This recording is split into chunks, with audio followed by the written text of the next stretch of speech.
Hello everyone, welcome back to your YouTube channel Faizan classes. दोस्तों आज से हम लोग क्लास 12 का हिस्ट्री पढ़ने वाले हैं, लेकिन उससे पहले हम ये जानेंगे कि इसमें पढ़ना क्या क्या है और इसका सिलेबस क्या है। तो सबसे पहले हम इसका सिलेबस देखेंगे कि कितने चैप्टर्स हैं इसमें और कौन कौन से पार्ट्स में बटे हुए हैं। तो चलिए दोस्तों वीडियो स्टार्ट करते हैं। तो ये जो बुक है ये आपका कक्षा 12 के लिए इतिहास की पाठ्य पुस्तक है और इसमें हम भारतीय इतिहास के कुछ विषय को पढ़ेंगे। तो देखते हैं ज़रा कि इसमें कितने चैप्टर्स हैं। तो क्लास 12 का जो इतिहास है वो 3 भागों में बटा हुआ है। प्रथम भाग में 4 चैप्टर्स हैं, जिनमें पहला चैप्टर है ईंट मनके तथा अस्थियां या हड़प्पा सभ्यता। दूसरा है राजा किसान और नगर, आरंभिक राज्य और अर्थव्यवस्थाएं लगभग 600 ईसा पूर्व से 600 ईस्वी तक। तीसरा है बंधुत्व जाति तथा वर्ग, आरंभिक समाज लगभग 600 ईसा पूर्व से 600 ईस्वी तक। और जो चौथा चैप्टर है वो है विचारक, विश्वास और इमारतें, सांस्कृतिक विकास लगभग 600 ईसा पूर्व से 600 ईस्वी तक। तो ये जो 4 चैप्टर है ये इतिहास का प्राचीन काल है, यानी कि भारतीय इतिहास का, प्राचीन भारत का ये इतिहास, ये जो 4 चैप्टर है, प्रथम 4 चैप्टर। उसके बाद अगला भाग देखते हैं। तो ये इतिहास का दूसरा भाग है जो कि मध्यकालीन भारत का इतिहास बताता है।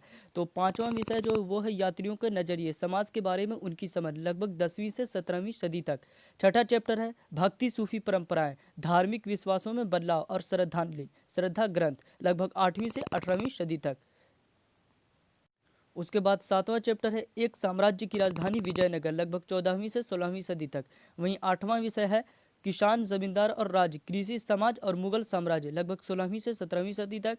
और नौवां जो चैप्टर है वो है राजा और विभिन्न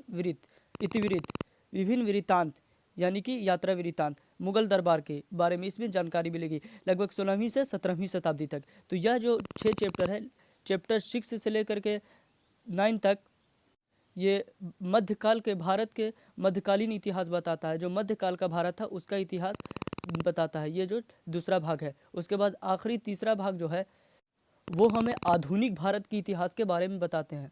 तो इसमें देखते हैं कि कौन कौन से चैप्टर हैं। तो विषय 10 जो है वो है उपनिवेशवाद और देहात, सरकारी अभिलेखों का अध्ययन। विषय 11 है विद्रोही और राज, 1857 का आंदोलन और उसके व्याख्यान। अगला चैप्टर है औपनिवेशिक शहर, नगर योजना, स्थापत्य। तो 13वां चैप्टर जो है वो है महात्मा गांधी और राष्ट्रीय आंदोलन, सविनय अवज्ञा और उससे आगे। 14वां चैप्टर है विभाजन को समझना और 15वां चैप्टर है संविधान का निर्माण, एक नए युग की शुरुआत। ये आखिरी चैप्टर है। तो यह जो तीसरा पार्ट है ये हमें आधुनिक भारत के इतिहास के बारे में बताता है।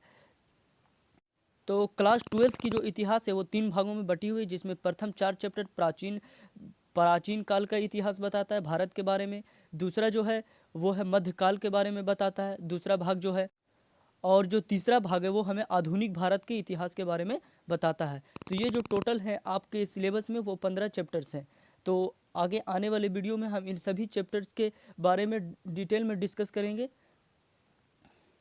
तो आशा करता हूँ कि ये वीडियो आपको समझ में आया होगा और क्लास 12 हिस्ट्री का जो सिलेबस है वो भी समझ में आया होगा। यदि समझ में आया तो इसे और दोस्तों के पास शेयर करें। तब तक के लिए मिलते हैं अगली वीडियो में। Thank you.